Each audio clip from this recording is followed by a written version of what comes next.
Au nom d'Allah, le tout miséricordieux, le très miséricordieux. Alif, Lam, Mim. Est-ce que les gens pensent qu'on les laissera dire « nous croyons » sans les éprouver? Certes, nous avons éprouvé ceux qui ont vécu avant eux.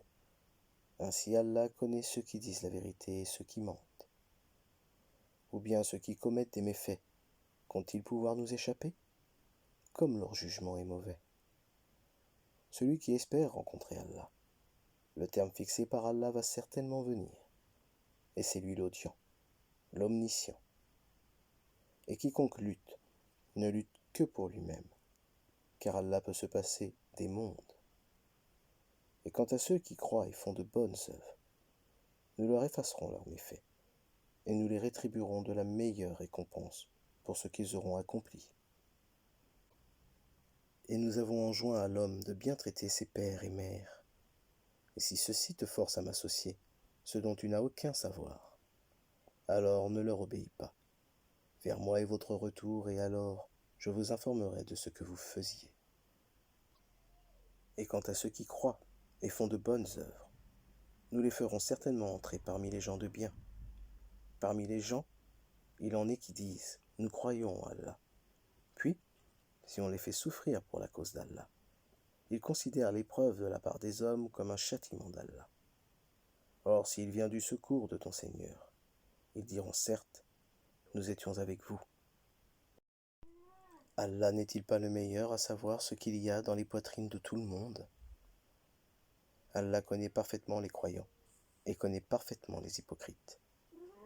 Et ceux qui ne croient pas disent à ceux qui croient, suivez notre sentier, et que nous supportions vos fautes.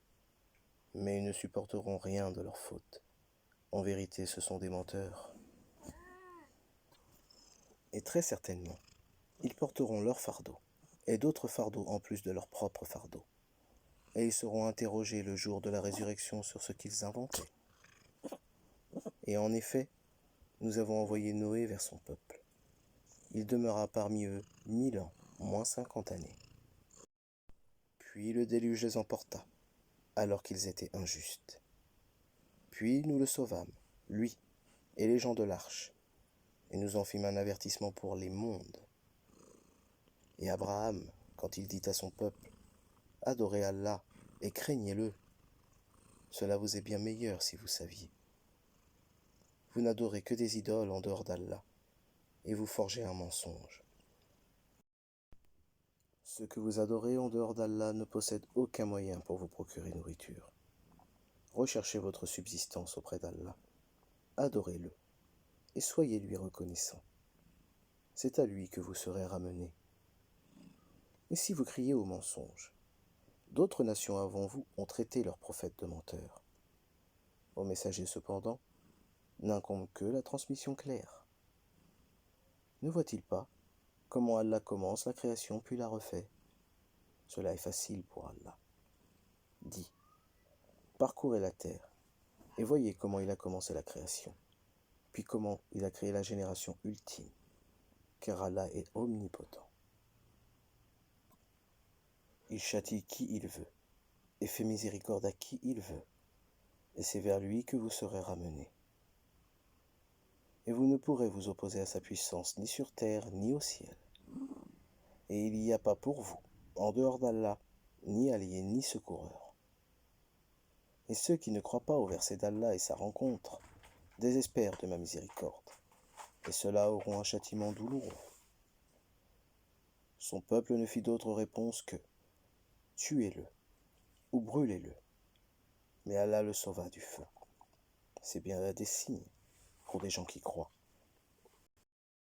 Et Abraham dit, en effet, c'est pour cimenter des liens entre vous-mêmes dans la vie présente que vous avez adopté des idoles en dehors d'Allah. Ensuite, le jour de la résurrection, les uns rejetteront les autres, et les uns maudiront les autres, tandis que vous aurez le feu pour refuge, et vous n'aurez pas de protecteur. Lot crut en lui. Il dit, « Moi j'émigre vers mon Seigneur, car c'est lui le Tout-Puissant, le Sage. » Nous lui donnâmes Isaac et Jacob, et plaçâmes dans sa descendance la prophétie et le livre. nous lui accordâmes sa récompense ici-bas, tandis que dans l'au-delà il sera parmi les gens de bien. Et Lot, quand il dit à son peuple, vraiment, vous commettez la turpitude où nul dans les mondes ne vous a précédé. Aurez-vous commerce charnel avec des mâles? Pratiquerez-vous le brigandage? Commettrez-vous le blâmable dans votre assemblée? Mais son peuple ne fit d'autre réponse que fais que le châtiment d'Allah nous vienne, si tu es du nombre des véridiques.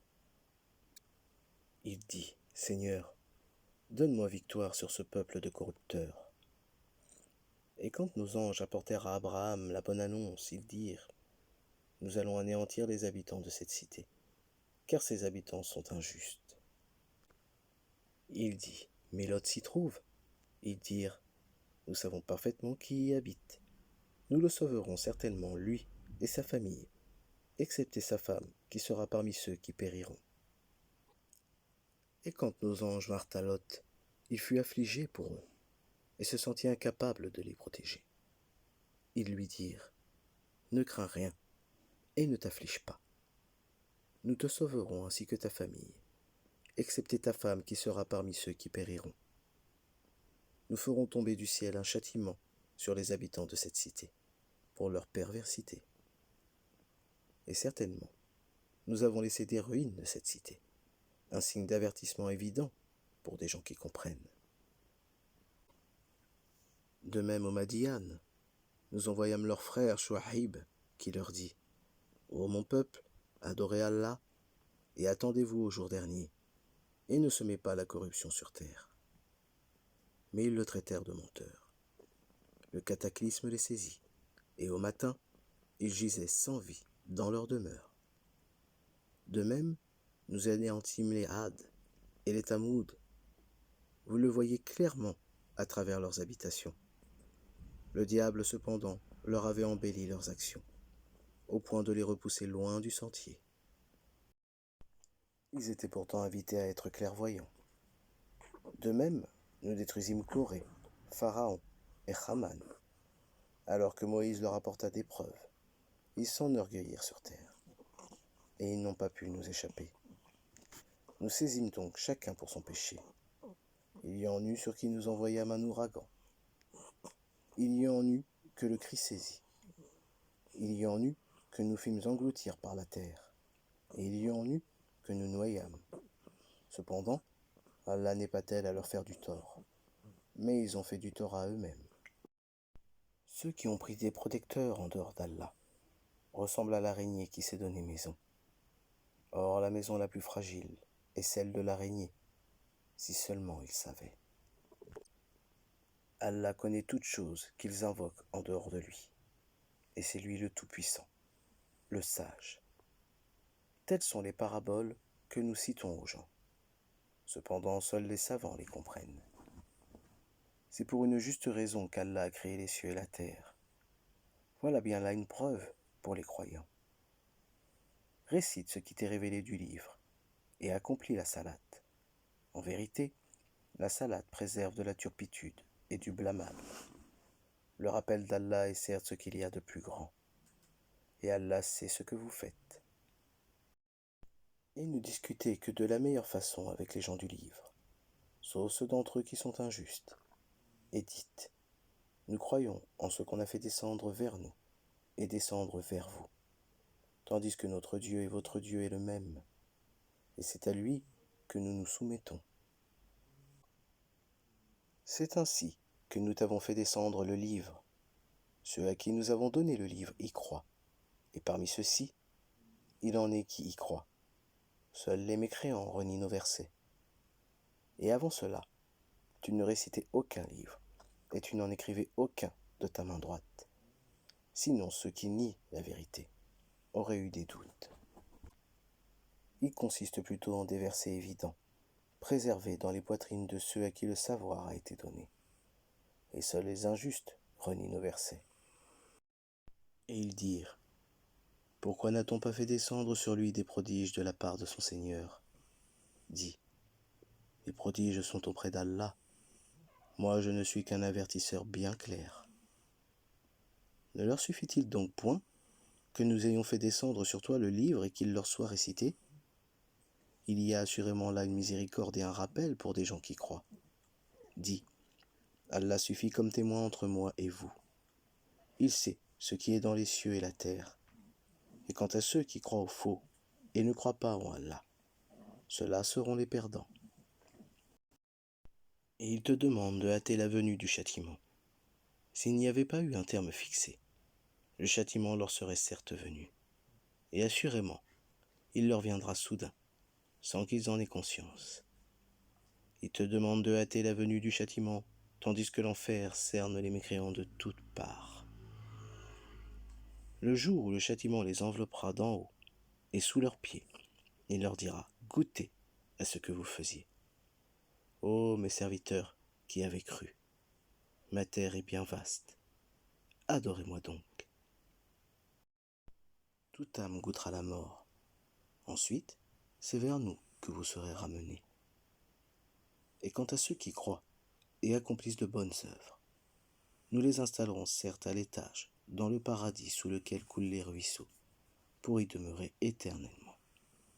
Quelle belle récompense que celle de ceux qui font le bien, qui endurent et placent leur confiance en leur Seigneur. Que de bêtes ne se chargent point de leur propre nourriture. C'est Allah qui les nourrit, ainsi que vous, et c'est lui l'audient, l'omniscient. Si tu leur demandes, qui a créé les cieux et la terre, et assujetti le soleil et la lune, ils diront très certainement, Allah. Comment se fait-il qu'ensuite ils se détournent du chemin droit? Allah dispense largement ou restreint ses dons à qui il veut parmi ses serviteurs. Certes, Allah est omniscient. Si tu leur demandes qui a fait descendre du ciel une eau avec laquelle il fait revivre la terre après sa mort, ils diront très certainement Allah. Dis, louange à Allah. Mais la plupart d'entre eux ne raisonnent pas. Cette vie d'ici-bas n'est qu'amusement et jeu.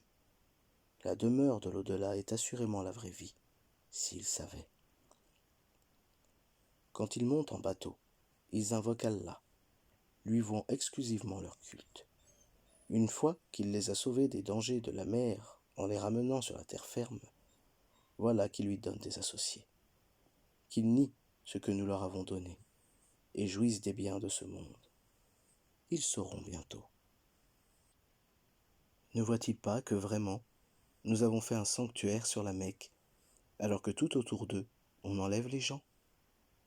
Croiront-ils donc au faux et nieront-ils les bienfaits d'Allah? Et quel pire injuste que celui qui invente un mensonge contre Allah, ou qui dément la vérité quand elle lui parvient. N'est-ce pas dans l'enfer une demeure pour les mécréants? Et quant à ceux qui luttent pour notre cause, nous les guiderons certes sur nos sentiers. Allah est en vérité avec les bienfaisants.